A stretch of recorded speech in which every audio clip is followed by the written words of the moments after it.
Perkenalkan, nama saya Muhammad Taki Abdullah dengan nomor NIM 1211406166 dari Prodi Teknik Informatika kelas TPB 51. Perkenalkan, nama saya Fadal Malik dengan NIM 121140165 dari TPB 51. Di video ini saya akan menjelaskan program yang telah kami buat, yaitu BMI Kalkulator. Baik, ini adalah kode programnya. Pada baris ke-1 dan kedua merupakan header. Di sini saya menggunakan input stream dan using namespace std supaya fungsi cin dan cout dapat dijalankan. Pada baris keempat, integer main merupakan program utamanya. Pada baris kelima dan keenam, saya cout atau saya cetak pengukuran body mass index atau BMI. Saya cetak sama dengan sebanyak ini sebagai garis.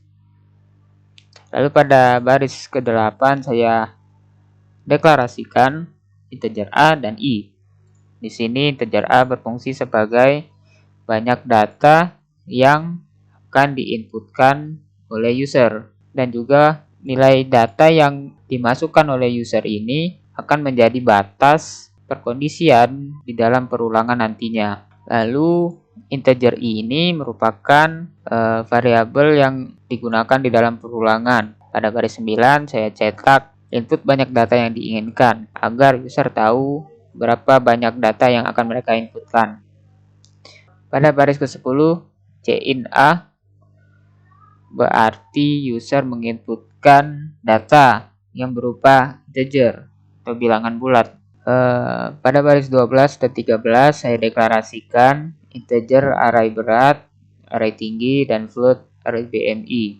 Pada baris ke-15 sampai 17 saya cetak sama dengan yang sebagai garis, lalu penginputan data dan garis lagi supaya user tahu bahwa sekarang merupakan saatnya bagi mereka untuk menginputkan data-data yang akan diolah.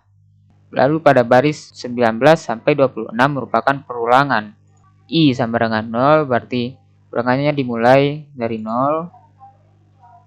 I lebih kecil dari A yang berarti perkondisiannya akan berhenti saat I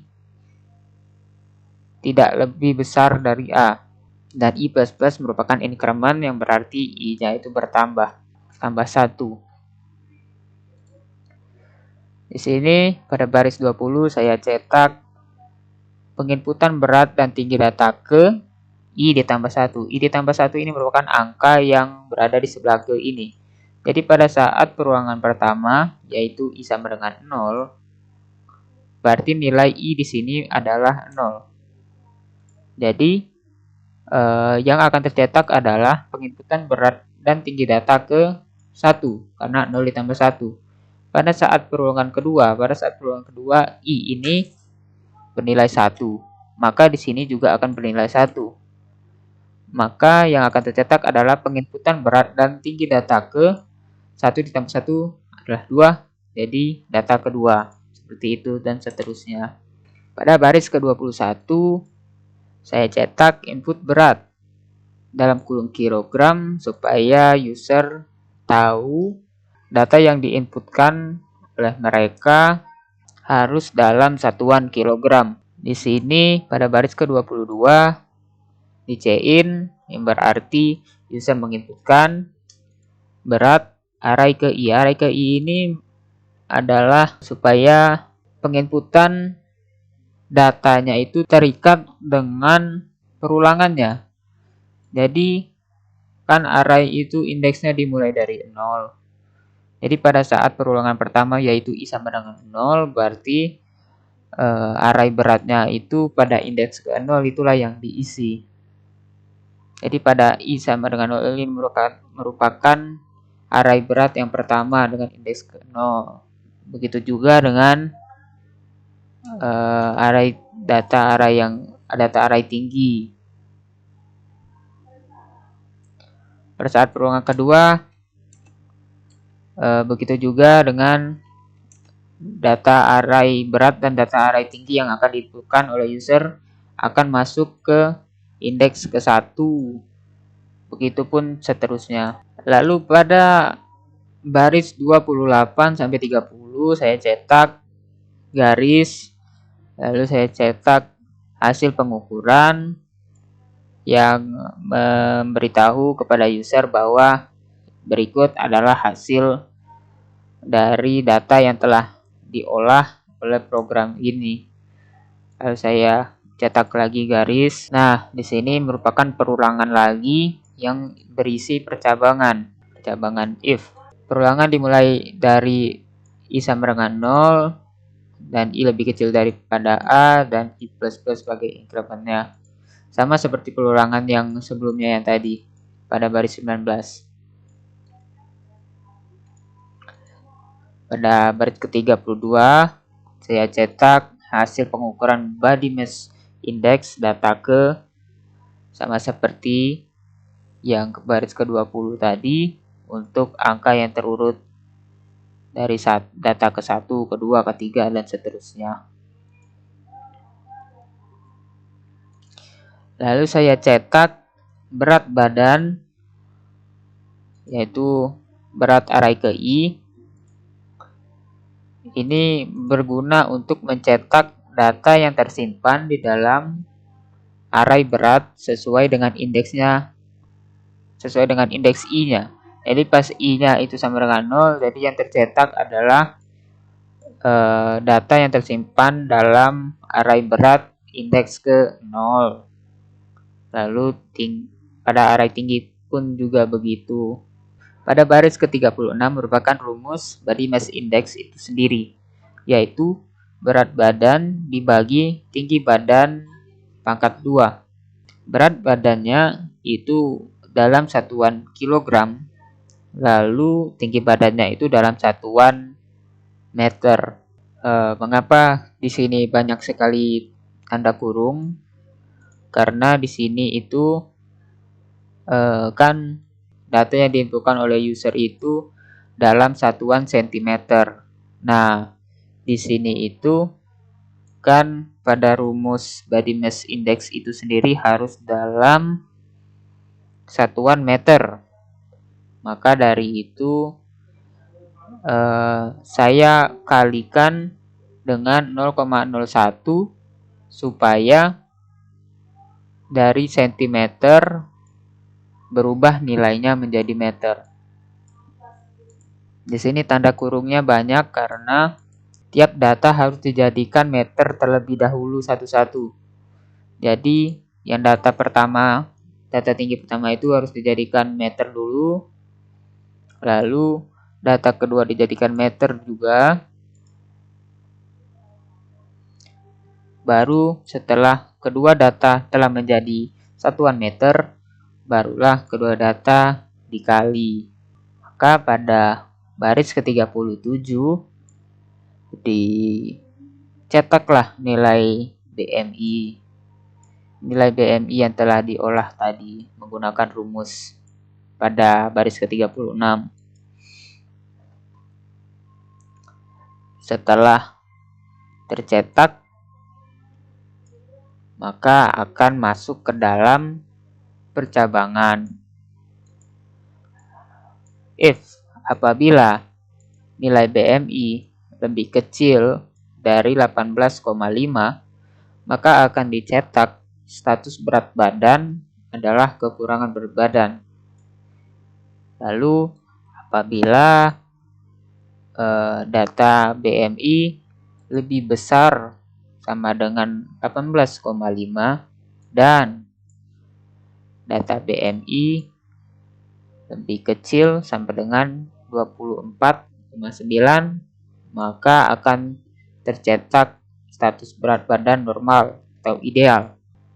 Lalu jika data BMI lebih besar dari 24,9 dan BMI lebih kecil sama dengan 29,9, maka yang tercetak adalah status berat badan kelebihan berat badan.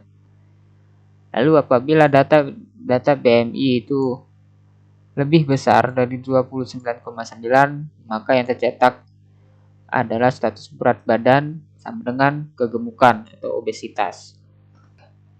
Ini merupakan gambar referensi dari pengkategorian BMI yang telah saya buat. Baik, ini adalah cara penggunaan programnya. Di sini pengukuran body mass index BMI adalah pada baris ke-5 dan ke-6 ini. Saya letak di sini, lalu input banyak data yang diinginkan adalah pada baris ke-9 ini. Jadi di sini misalnya user ingin menginputkan data sebanyak 3 data. Maka di sini user menginputkan 3. Maka akan muncul penginputan data ini merupakan hasil cetakan dari baris ke-15 sampai ke-17 ini. Lalu penginputan pada 3 data ke-1 merupakan pada baris ke-20 ini yang merupakan perulangan input berat dalam satuan kilogram. Misalnya 60 kg. Lalu tinggi badan dalam sentimeter, yaitu pada baris ke-23 dan 24. 170 cm misalnya. Lalu pada penginputan berat dan data tinggi kedua, yaitu yang ini, I ditambah 1, maka berubah menjadi 2. Maka user menginputkan lagi data yang ingin dia olah, misalnya 70 kg dengan tinggi 170. Lalu pada data ketiga adalah 80 kg dengan tinggi 170 cm juga. Pada saat ditekan enter, maka akan keluarlah hasil pengukuran ini yang merupakan baris 29 pada baris 28 sampai 30. Lalu hasil pengukuran body mass index BMI data ke-1 ini merupakan baris ke-32 sampai 34 yang ini. Yang berat badan baris hasil pengukuran body mass index data ke-1 berat badan tinggi badan itu adalah baris ke-32 sampai ke-34. Lalu nilai BMI ini merupakan baris ke-37 ini. Ini data 20,7612 ini merupakan data yang telah diolah. Merupakan 60 kilo dibagi 1,7 pangkat 2, maka hasilnya adalah ini. Dan 20,7612 termasuk ke dalam kategori normal karena nilai 20,7612 itu lebih besar dari 18,5 dan lebih kecil dari 24,9. Begitu pula dengan data yang kedua. Nilai BMI yang didapat adalah 24,2215 dengan status berat badan ideal. Karena nilai 24,2215 itu lebih besar sama dengan 18,5 dan lebih kecil dari 24,9. Tetapi pada data ketiga itu nilai BMI-nya adalah 27,6817 dan termasuk ke dalam kategori kelebihan berat badan. Karena 27,6817 itu lebih besar dari 24,9 dan lebih kecil sama dengan 29,9. Sekian video penjelasan program Body Mass Index yang telah kami buat. Mohon maaf apabila ada salah kata atau terdapat kata-kata yang kurang jelas. Terima kasih telah menyaksikan video kami. Wassalamualaikum warahmatullahi wabarakatuh.